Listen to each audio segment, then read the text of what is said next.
right, hey, today we are talking about air pressure. And we're still building up the knowledge that we need to really have a good understanding and a good conversation about the formation of weather. We've talked about air masses, we've talked about the structure of the atmosphere, and now we're adding in air pressure. And we've mentioned air pressure before, but again, just a definition might be the weight of air above your head at any given place on Earth.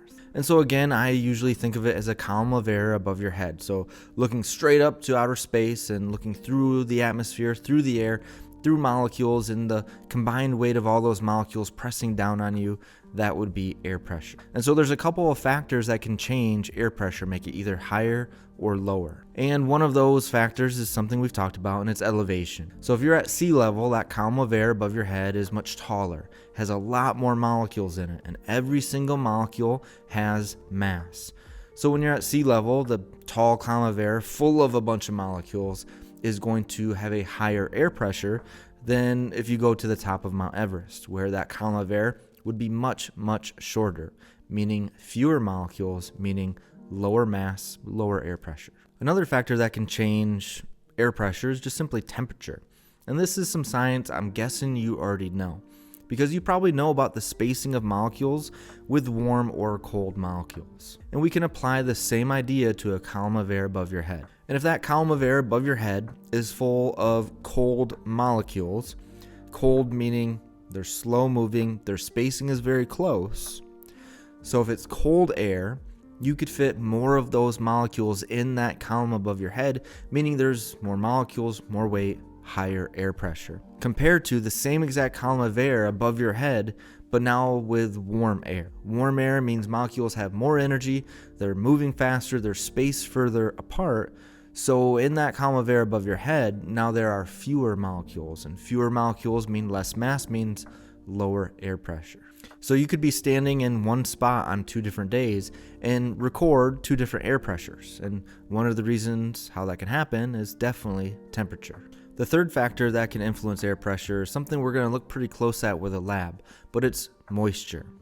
And this is just an idea that when you're adding water to a column of air, that water molecule, H2O, is replacing something else. So it's sitting in the spot that maybe a nitrogen or an oxygen or some other molecule might be. But water, H2O, is a very light molecule, has an atomic mass of 18, compared to one of nitrogen that might be 28. So anytime you're adding water to an air mass, you're actually lowering the air pressure. So the more humidity, even those days where you open the front door and it just feels like the air is thick and heavy and really high humidity, those are lower air pressure days because water vapor is very light. So now that we've seen some factors that can change air pressure, what's the big deal? Why do we care? Why do we study air pressure?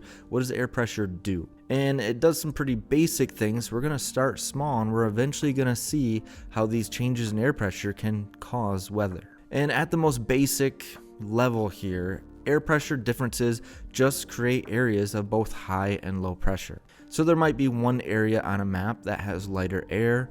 Lighter air usually means lifting. And there might be another area on a map that might have high air pressure and heavy air, which usually means sinking back down towards the surface. And these areas on a map with high pressure and low pressure can actually cause wind. And wind is just the movement of air from areas of high pressure to areas of low pressure. And the speed of the wind is determined by the pressure gradient. And the pressure gradient is just really simply the difference between high and low. If the high pressure is really, really high and the low pressure is really low, that's a steep pressure gradient, the wind's going to be really fast, and that's like a tornado. But if the high pressure isn't that much greater than the low pressure, it's going to be a very gentle wind, a very easy movement of the atmosphere.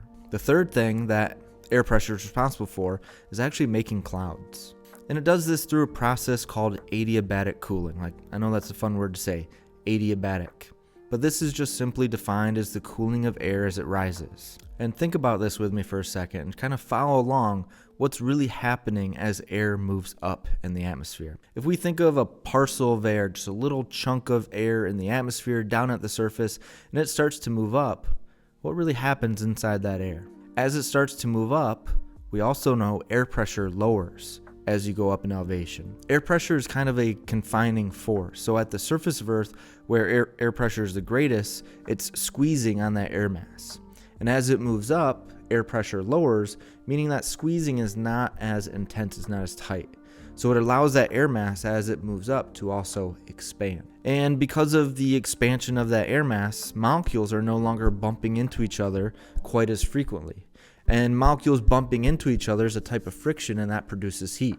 So as it rises, it expands and it cools off. It cools off to a level where it's the dew point. It's condensation can take place. It cools off to a point where the water vapor in that air mass can now turn into droplets of water and form a cloud. So we have air rising and expanding, cooling, and condensing into clouds.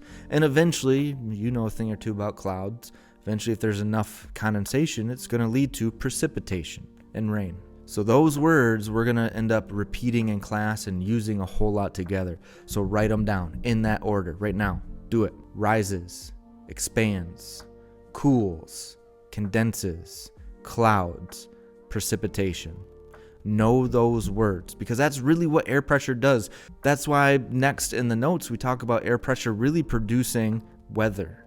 Because anywhere we have low pressure, we have rising air, the air will rise and expand and cool and condense and make clouds and precipitation, so we get weather wherever there is low pressure.